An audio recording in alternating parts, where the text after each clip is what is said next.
Wisdom of King Solomon. Solomon succeeded King David as the final king of unified nation of Israel. Solomon was the biblical king most famous for his wisdom. 1 Kings chapter 3 verses 1 to 15 explains how Solomon acquired his wisdom.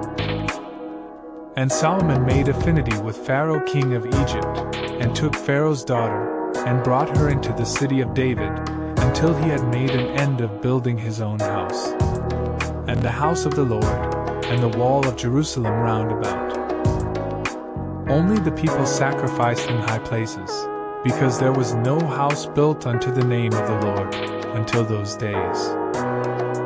And Solomon loved the Lord, walking in the statutes of David his father, only he sacrificed and burnt incense in high places.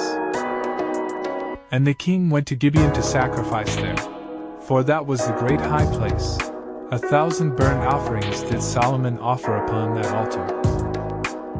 In Gibeon the Lord appeared to Solomon in a dream by night, and God said, Ask what I shall give thee. And Solomon said, Thou hast shewed unto thy servant David my father great mercy, according as he walked before thee in truth, and in righteousness, and in uprightness of heart with thee. And thou hast kept for him this great kindness, that thou hast given him a son to sit on his throne, as it is this day. And now, O Lord my God, thou hast made thy servant king instead of David my father, and I am but a little child, I know not how to go out or come in. And thy servant is in the midst of thy people which thou hast chosen, a great people, that cannot be numbered nor counted for multitude. Give therefore thy servant an understanding heart to judge thy people, that I may discern between good and bad, for who is able to judge this thy so great a people? And the speech pleased the Lord, that Solomon had asked this thing. And God said unto him, Because thou hast asked this thing, and hast not asked for thyself long life, either hast asked riches for thyself, nor hast asked the life of thine enemies, but hast asked for thyself understanding to discern judgment. Behold, I have done according to thy words. Lo, I have given thee a wise and an understanding heart, so that there was none like thee before thee, either after thee shall any arise like unto thee. And I have also given thee that which thou hast not asked, both riches and honor, so that there shall not be any among the kings like unto thee all thy days. And if thou wilt walk in my ways, to keep my statutes and my commandments, as thy father David did walk, then I will lengthen thy days. And Solomon awoke, and behold, it was a dream. And he came to Jerusalem, and stood before the ark of the covenant of the Lord, and offered up burnt offerings, and offered peace offerings, and made a feast to all his servants. Solomon became what we would call a Renaissance man as a result of God's blessing. Number 1. The ultimate judge of character. The author of 1 King intended the story in this section to demonstrate the profound wisdom God had bestowed upon Solomon. The king acted as Israel's one-man Supreme Court, serving as the final level of appeal in difficult cases. This particular case involved a quandary between two prostitutes. 1 Kings chapter 3 verses 16 to 28.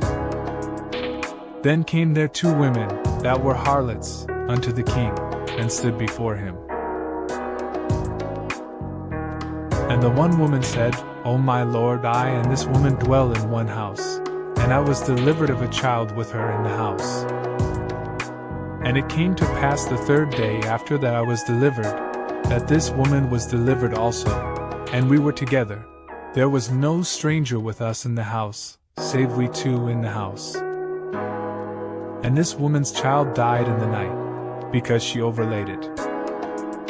And she arose at midnight, and took my son from beside me, while thine handmaid slept, and laid it in her bosom, and laid her dead child in my bosom.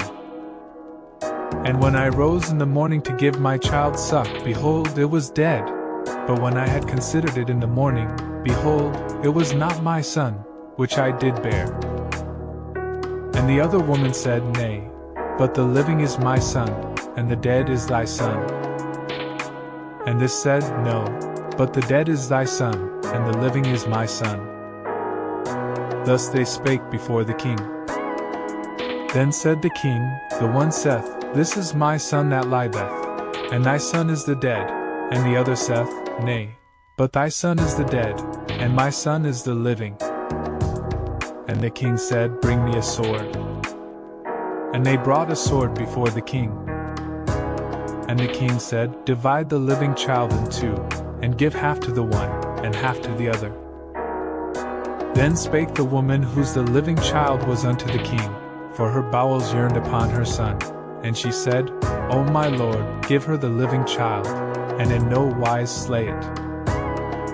But the other said, Let it be neither mine nor thine, but divide it. Then the king answered and said, Give her the living child, and in no wise slay it, she is the mother thereof. And all Israel heard of the judgment which the king had judged. And they feared the king, for they saw that the wisdom of God was in him, to do judgment. Number 2, he was a prolific writer. There was no subject in which he did not possess unrivaled wisdom. He was a proverbial author, a song composer, and even a botanist and zoologist. It is explained in 1 Kings chapter 4 verses 29 to 34.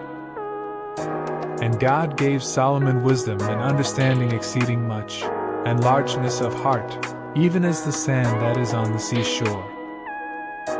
And Solomon's wisdom excelled the wisdom of all the children of the east country, and all the wisdom of Egypt.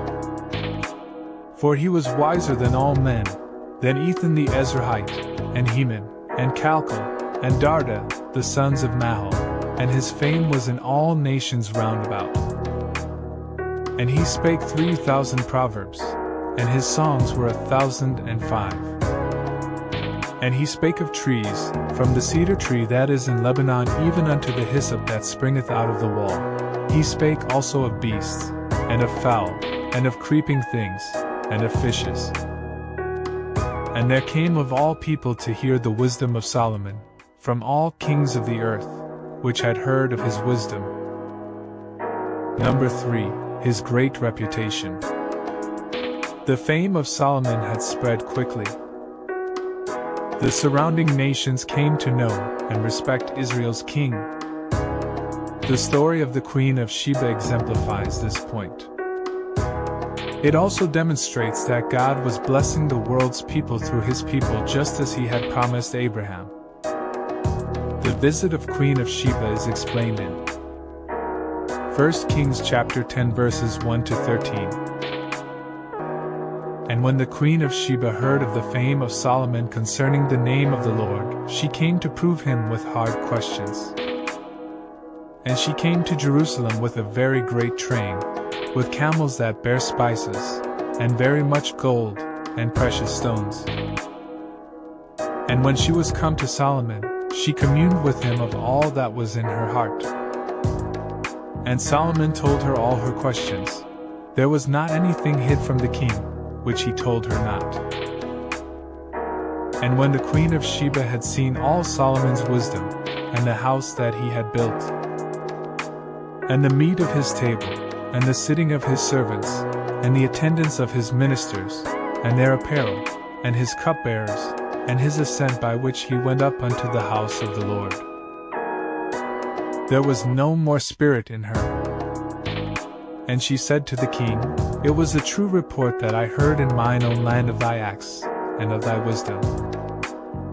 Howbeit I believed not the words, until I came, and mine eyes had seen it, and behold, the half was not told me.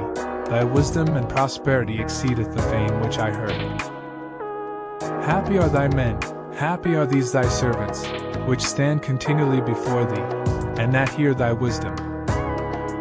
Blessed be the Lord thy God, which delighted in thee, to set thee on the throne of Israel, because the Lord loved Israel forever, therefore made he thee king, to do judgment and justice. And she gave the king 120 talents of gold, and of spices very great store, and precious stones.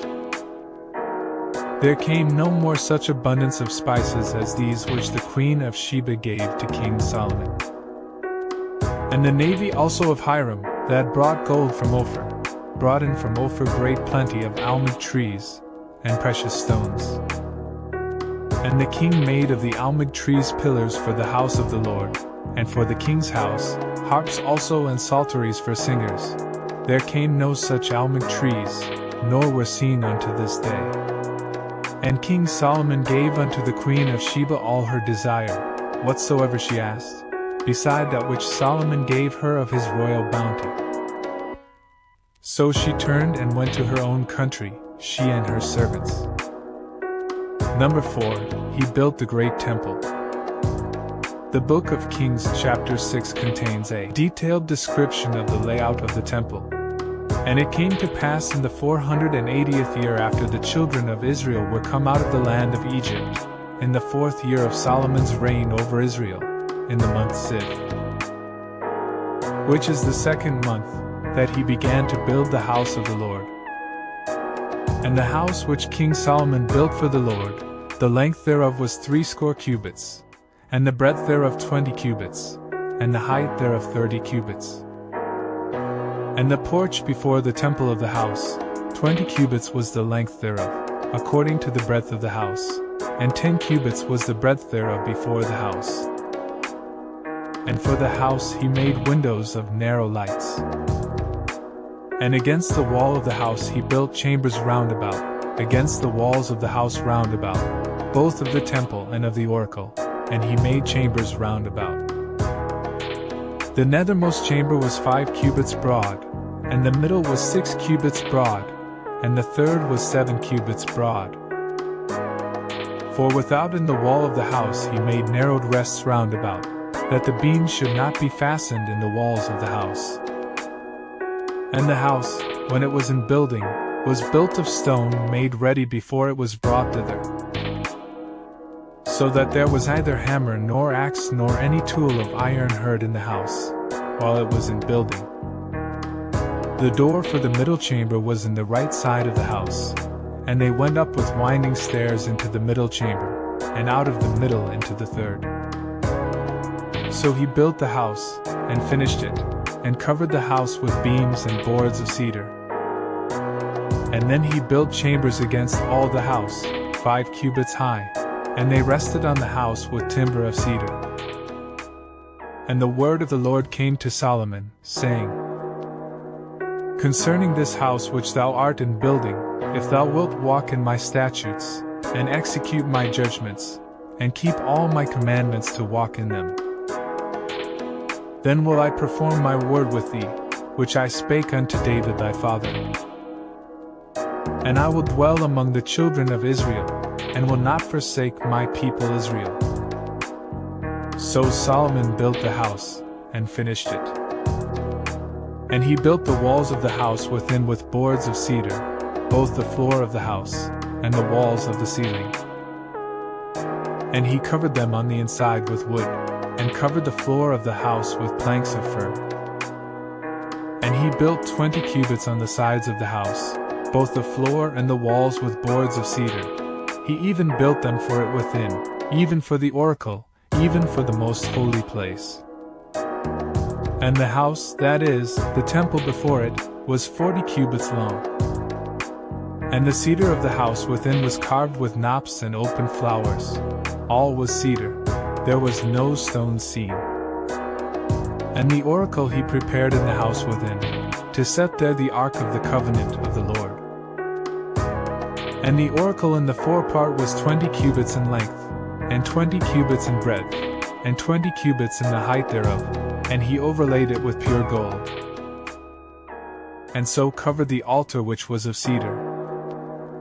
So Solomon overlaid the house within with pure gold, and he made a partition by the chains of gold before the oracle, and he overlaid it with gold.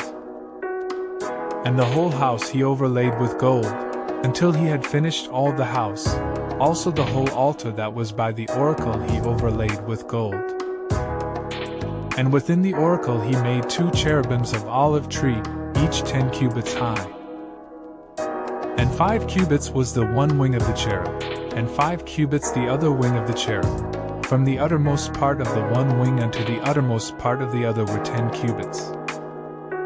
And the other cherub was 10 cubits. Both the cherubims were of one measure, and one size. The height of the one cherub was 10 cubits, and so was it of the other cherub. And he set the cherubims within the inner house. And they stretched forth the wings of the cherubims, so that the wing of the one touched the one wall, and the wing of the other cherub touched the other wall. And their wings touched one another in the midst of the house. And he overlaid the cherubims with gold. And he carved all the walls of the house round about with carved figures of cherubims and palm trees and open flowers, within and without. And the floors of the house he overlaid with gold, within and without. And for the entering of the oracle he made doors of olive tree. The lintel and side posts were a 5th part of the wall. The 2 doors also were of olive tree. And he carved upon them carvings of cherubims and palm trees and open flowers, and overlaid them with gold, and spread gold upon the cherubims, and upon the palm trees. So also made he for the door of the temple posts of olive tree, a 4th part of the wall. And the 2 doors were of fir tree. The 2 leaves of the one door were folding, and the 2 leaves of the other door were folding. And he carved thereon cherubims and palm trees and open flowers, and covered them with gold fitted upon the carved work. And he built the inner court with 3 rows of hewed stone, and a row of cedar beams. In the 4th year was the foundation of the house of the Lord laid, in the month Ziph. And in the 11th year, in the month Bul, which is the 8th month, was the house finished throughout all the parts thereof, and according to all the fashion of it. So was he 7 years in building it. Solomon's reputation spread far and wide, and the magnitude of his power grew substantially. As a result of his building program. God bless you.